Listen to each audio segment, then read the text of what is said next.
they continue to win regardless of like the production. Somebody's like doing it every single day or night, and they're getting contributions from everybody. For that, and Unified, happy to have you here. We are also very happy to have Ruben Amaro with us. Now, we know him. When I think about you, Ruben, I just think about the Philadelphia Phillies. That's what we're going to start right now. This team is on fire. Obviously, you have your own podcast called The Phillies Show. We'll get to that in just a second. What's impressed you the most so far about the 2024 Phils? I think it's, first of all, hello, everybody. How's it going, AJ? How's it going, Kratzy? And Alana, it's great to be with you again. It's been a little while. You Been too, a minute. I will say, I just have to say the starting pitching has just been extraordinary. It really has been amazing to watch everybody in the rotation work. I mean, obviously, we know what Zach Wheeler's about, but the steps that Ranger Suarez has taken forward are just amazing. Aaron Nola is steady as can be. He's one of the most consistent pitchers over the last 10 years of any pitcher in baseball. So you know what sort of what you're going to get out of him. But Ranger Suarez has just been extraordinary. And Christopher Sanchez has been amazing too. His transformation as a pitcher from a thrower to a pitcher has been an amazing thing to watch over the last couple of years, especially over the last probably 6 months of Major League Baseball. And, you know, Taijuan Walker, he's pretty steady. He's probably the weaker link in the rotation. But again, I mean, we're talking about some pretty darn good arms. And I think all in all, probably the best in all of baseball. What are you Debbie Downers in the booth talking about? Because I know how you guys talk. You guys do the round table with Fransky. You guys get a little boozy and stuff. What do you guys talk about as far as – because when it's going bad, you guys that see the team every day, and you're not there every single day, but you're there a lot. What is it that you're talking about? Is it too early? Are they too good? Are we the Braves this year and going to bounce out in the first round? What is it that you guys talk about? Honestly, there's not a whole lot of negativity. I mean, obviously, Castellanos has been sort of the weak link. He's starting to swing the bat a little bit better. The question, I guess, what's light out there and what people are talking about is like the overall outfield production. The fact that they have, you know, offensively, just take the numbers, they're probably one of the worst in all of baseball. That said, they're just figuring out ways to win because they can pitch it, they can catch it when they need to, and you know, they're getting timely hitting. And they're getting contributions from, like, you know, guys like Edmundo Sosa. Like Trey Turner goes down and they don't miss a beat. In fact, they get better and better and better. Edmundo Sosa plays his ass off at shortstop. I mean, he's been outstanding, both on both ends of the baseball. But, you know, you have like emerging players like Alec Boehm and, you know, Bryson Stott, those young guys. You know, they're figuring it out. They've had some ups and downs, but you know, when you have superstars like Bryce Harper doing their thing, and so many others, JT, who is now down, little breaking news, who's now down with a meniscus tear. You know, it's been a fun thing to watch because they pretty much figured out ways to win when they're not even supposed to win baseball games, and that's what really, really good ball clubs do. We want to get to the breaking news, but I want to hit on Castellanos first. Do they make a change? Because Dombrowski's not afraid of making moves at the deadline for filling in weaknesses, filling in holes, and he's got time. Do you think the Phillies make a change with Costi? I don't think they're going to necessarily make a change. They're going to get Brandon Marsh back, and he's going to be either playing center field or left. The question I have is whether or not they're going to make any kind of changes in center field. They haven't gotten a ton of production out of Johan Rojas, solid defender. But do they have the same player in Christian Pache? And I think that's what they're sort of weighing as to whether or not they really need a big bat in left field, and then go with Pache, and Marsh in center field. I mean, there's some question marks about the overall production in the outfield, but I think they're going to stay with Casti. I mean, he's starting to, you know, over the last like 2 weeks, over the last maybe 30 days, he's starting to actually come around and be closer to what he used to be. I mean, to me, over the last several years, there's JD Martinez, right-handed, you know, guys with with production from the right side, and it was Castellanos as the two better or some of the best right-handed hitters in baseball. Obviously, Casty has struggled from the jump street this year, but he's starting to come out of it. He's hit some home runs. He's starting to drive the ball a little bit more consistently, and lucky for the Phillies, I mean, they really haven't needed him to produce. I mean, they haven't even gotten Schwarber going yet. I mean, even, Schwarber usually has those ridiculous Junes, and he's not really done a whole lot, and yet they continue to win, regardless of like the production. Somebody's like doing it every single day or night, and they're getting contributions from everybody. FT is headed to the MLB All-Star Game this year, and there's only one way you should be finding tickets for any ball game. SeatGeek is the official ticket marketplace of Major League Baseball, so they have you covered for all of your baseball ticket needs. I'm super pumped to hit the Futures game this year. That new skills competition looks electric. I agree, Kratz. It's like the Olympics for baseball. Cannot wait to see that. With over 28 million downloads, SeatGeek is the #1 rated ticketing app. Baseball season's in full swing, and you don't want to miss out. SeatGeek has your tickets to every game and, of course, concerts, festivals, and more. Every ticket's backed by their buyer guarantee, and SeatGeek is the only site that lets you return your tickets ahead of the event with swaps. And Kratz, FT came through for the people. Use our code FOUL for $20 off tickets at SeatGeek. That's $20 off your first purchase with promo code FOUL. Make sure you click the link in the description to download the app, please. The timing of having you on foul territory, Ruben, is unbelievable. Realmuto scheduled to undergo right knee meniscus surgery on Wednesday in Philadelphia. You were just saying that. David Dombrowski just making the announcement. I'm seeing the article right now on MLB.com as well. I knew he was hurt. I knew he was on the IL. I didn't realize it was a meniscus tear. This is a huge blow for this club. Not only what he means, behind the plate and at the plate, but just what he means from a leadership standpoint. How do you fill that void? That's so true, Alana. You don't. I mean, you really don't. That's one of the things that we were talking about it before. Kratzy was just saying, what do you talk about on the negative side? Well, it's injury, right? And if you lose a guy like JT, who means so much to the team on both sides of the ball, and with the leadership piece, I mean, this is one of the toughest guys in all of baseball. I mean, he's taken a beating this year and just keeps on playing. You don't really replace him. They have Marchand, who's actually a pretty good catcher. He handles himself well. I've liked him. He hasn't been able to stay on the field. They have Stubbs, who's a backup catcher. That's what he is. And he handles the pitching well. But they're just going to have to ride out the storm for a while. A lot of it depends on the recovery time. Meniscus can take anywhere from 3 to 6 weeks. I mean, who knows what it's going to take. And knowing JT, he'll be back pretty quickly just because of who he is. But that said, no one really knows how extensive it's going to be, obviously, until they cut on him. And he's just an impossible guy to replace. Now, I would not be surprised if Dave Dombrowski's out there pounding, the pavement on maybe a catcher to try to make sure that he covers himself a little bit more. But right now they're going to ride it, I think, with Marchand and Stubbs, and hope that at least they defensively can call games and can handle the pitching staff, which I think that they can. And they're going to have to hope that when Trey Turner and Marsh get back, that they pick up the slack on the offensive side as well.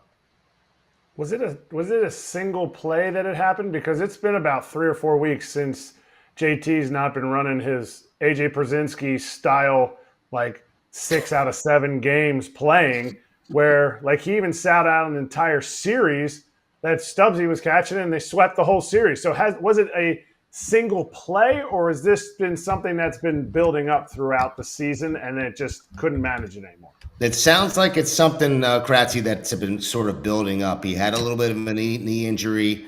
It was several weeks ago. They weren't really sure how bad it was. And then he sort of bounced back, took a couple of days, as you said, a few days off. I'm not sure if there's any one thing that happened, but what I do know is that it's been bothering him for a while. The question, I think, was, when are they going to try to take care of this? Can he continue to play through it? And I think it got to the point where, when I saw him getting pinch run for the other day in London, and AJ was there, I guess. I was like, wow, there's something really wrong. It's probably about that time. Well, give us an update, Ruben, on Trey Turner's status. And when he does come back, what does Sosa do? Because he's played, he's filled a void very nicely. Not that he's Trey Turner, but he's done a really nice job in the absence of Trey. What do the Phillies do with him?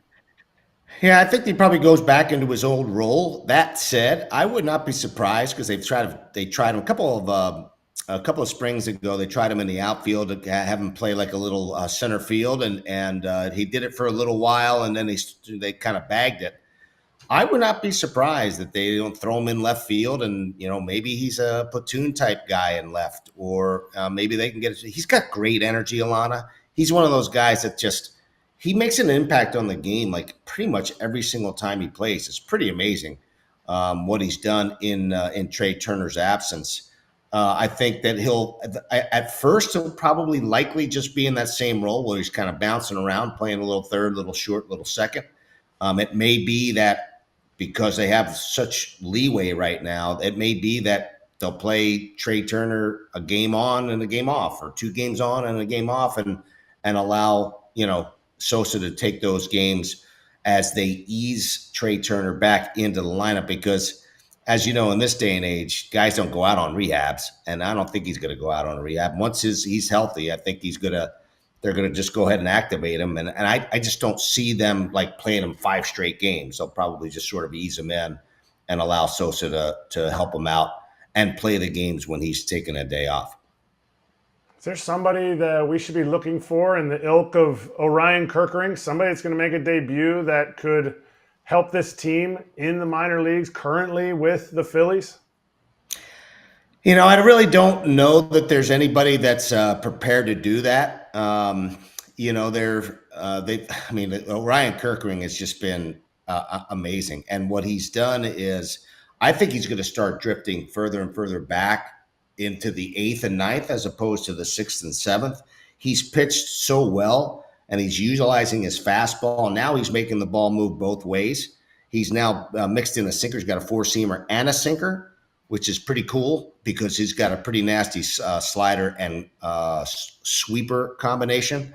But I think the confidence in him that Rob Thompson has in him, I think he's going to start drifting further and further back into that bullpen. And don't be surprised if he doesn't close a couple of games here, just to see whether or not he can handle that. I know that they've done well utilizing Hoffman and Alvarado back there, but you may see Kerkering doing some even more high leverage situations just because he's throwing the ball so well. And Sir Anthony Dominguez is not really the same guy he had been in the past as far as overall ability to command his pitches. But I don't really see anybody necessarily, stepping forward. They've had some people come in and play the roles and do pretty well. Jose Ruiz has bounced in and done really, really well and pitched and sort of kept his ability to be effective.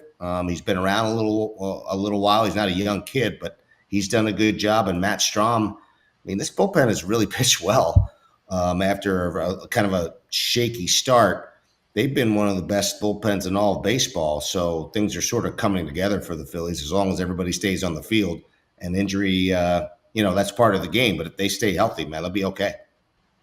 You have worn a ton of hats. You have been a player on a ton of teams, a GM, a first base coach, now broadcaster. I probably missed something, but I want you to put on your GM hat right now.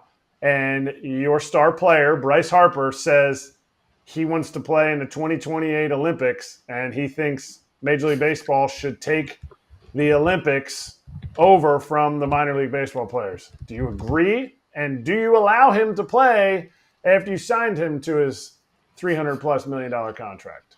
Well, here's my thing. I always believed in what's the best for the game. I grew up in the David Montgomery kind of mindset. If it's the best for the game of baseball, then we should be embracing it. Listen, guys can get hurt walking down the street. The guys that concern me the most, obviously, is the pitching and how that is handled. But honestly, if it's the best thing for the game, I go ahead and let him play, man. Let the best players play in the Olympics. It's a big deal. If he wants to play in them and he feels strongly about it and his heart's in it, then I got to let him do what he wants to do. And I think that's the best thing for the game, to grow the game in a variety of ways. I can't be scared that this guy's going to get hurt in this situation, and I'm hopeful that the people that are in charge, make good, solid decisions about how these guys are used and how they're prepared. Ruben, I'm not sure that the best thing for the game was firing Charlie Manuel and trading away Chase Utley. Yet you're the man that did it both. How did both of those things? So let me ask you this, Ruben: how do you sleep at night? You fired Charlie Manuel, you get rid of Chase Utley. How do you sleep at night, Ruben? Tell me. I tell you what, those two things were probably the most difficult things I had to do, because I love both people and still do, and have a great admiration for both of them.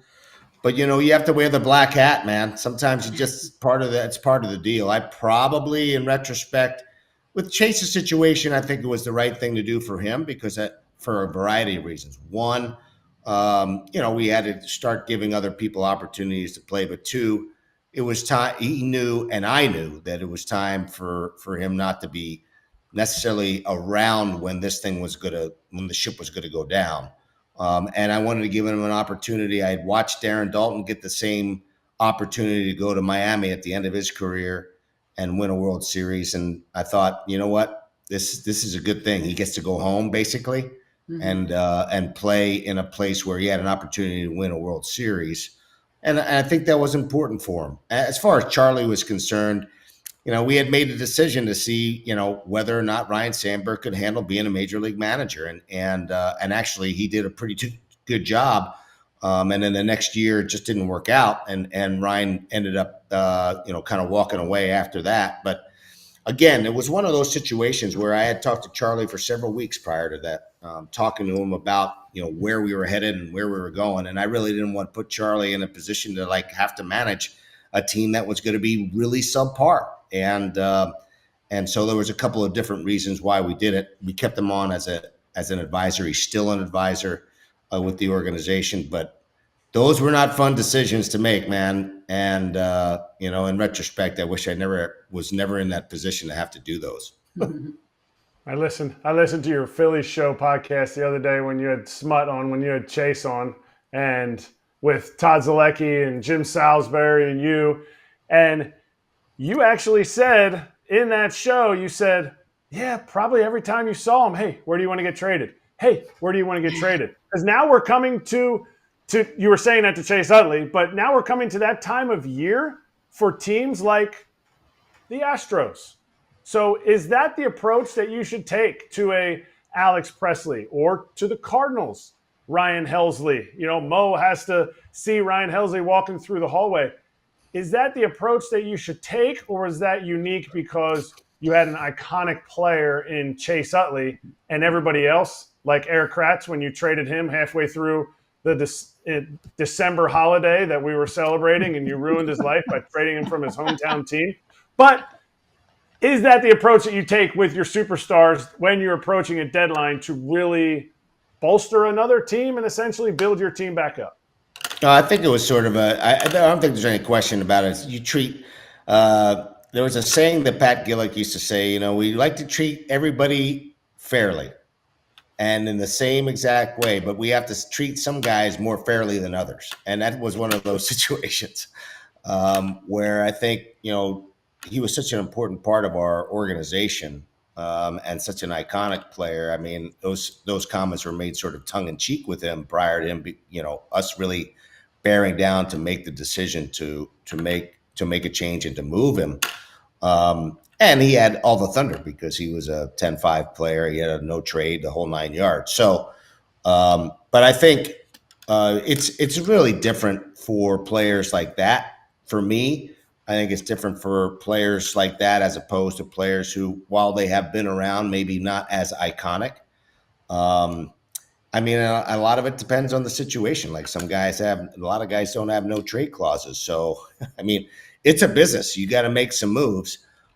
What's strange about the Houston situation is that I mean, they're sort of still in it. They're not playing great baseball, but they're sort of still in it, and they have that championship pedigree. And a lot of their guys, I know Tucker's down now, but I mean, a lot of their guys really haven't come around yet, and they're still 5 or 5.5 games out of the wild card because, frankly, there's so much parity in the game, and there's not a whole lot of great teams. So that's a tougher decision for the GMs in this day and age. I always believed that it was important to try to put the best product out there and to try to win as much as you can. I know the long term of that is that you may suffer because of it, but if you got a chance to win, I'd still be going all out to try to do it. Ruben Amaro Jr., you're the best, my friend. You know I'm kidding you when I said that stuff about Charlie Manuel. You can get on me anytime. I never get upset about that. Okay. Appreciate you very much. The Phillies have been a blast. Your podcast is great. We always appreciate you coming on Foul Territory. Thanks for the insight and the information. We'll talk to you soon. Great. Really enjoy your stuff, guys, and take it easy. It's good to be with you. Hey, everybody. Be sure to like and subscribe for more content. We're back here every weekday, all year long, so do not miss an episode. The videos are coming in all day. Here's another video you might enjoy. Baseball the way it should be covered.